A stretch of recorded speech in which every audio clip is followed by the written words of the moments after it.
siang pemirsa, senang sekali kami bisa kembali menyapa Anda dalam program Fokus Nasional. Ruang diskusi untuk membahas isu-isu penting bangsa dari berbagai sudut pandang. Betul sekali, di siang ini kita akan mengulas sedikit kisah tentang pemerintahan Presiden SBY yang pada kebijakan langsung, ekonomi, dan pemberantasan korupsi. Dan tentu saja pembahasan siang ini akan semakin menarik karena kita menghadirkan narasumber yang mengalami langsung masa jabatan dari Presiden SBY. Telah hadir di sini narasumber Usada sebagai Ketua MPR, yaitu pada masa pemerintahan Presiden SBY. Halo, selamat siang Usada. Selamat siang. Kemudian narasumber kedua Bapak Haikal yang merasakan langsung kebijakan ekonomi di era Bapak SBY dan sebagai anggota KPK. Selamat siang Bapak Haikal. Selamat siang. Kita mulai. Saya langsung ke narasumber pertama yaitu Ibu Sada.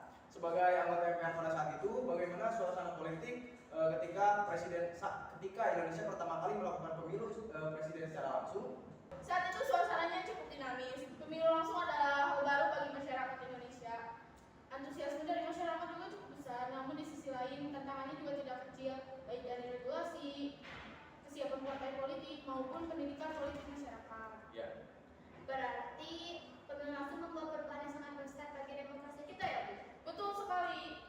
Rakyat merasa memiliki hak penuh dalam memilih pemimpinnya secara langsung.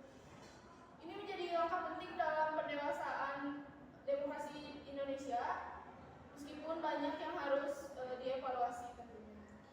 Menarik sekali, jadi rakyat merasa lebih dilibatkan. Namun tantangannya juga semakin besar ya Bu ya. Betul.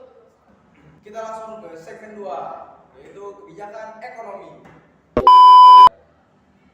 Kita beralih ke sektor ekonomi. Bapak Haikal, bagaimana kebijakan ekonomi Presiden SBY yang dirasakan oleh masyarakat kecil? Pada saat itu masyarakat kecil merasakan stabilitas ekonomi yang cukup terjaga, seperti harga kebutuhan pokok yang relatif stabil, dan ada beberapa program pemerintah yang membantu usaha kecil itu tetap bertahan meskipun di masa sulit. Program seperti BLT dan upaya menjaga stabilitas ekonomi cukup membantu ya pada saat itu. Sangat-sangat membantu masyarakat kecil ketika daya belinya itu menurun.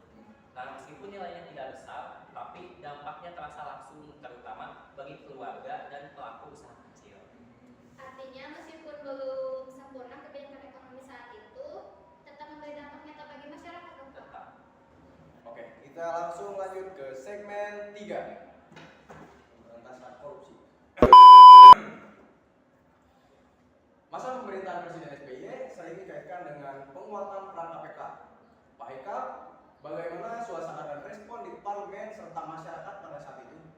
Saat itu, pemberantasan korupsi menjadi perhatian yang besar. KPK cukup kuat dan berani, sehingga banyak kasus yang banyak terungkap.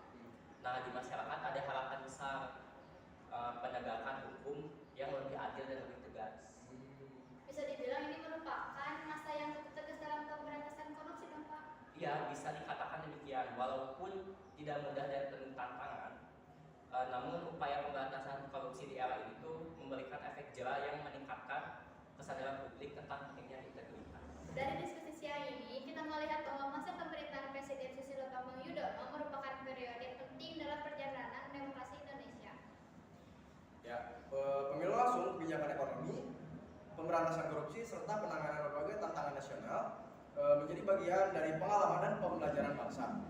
Terima kasih kepada para narasumber atas waktu dan pandangannya. Dan terima kasih kepada pemirsa yang telah menyaksikan Fokus Nasional. Sampai jumpa, selamat siang.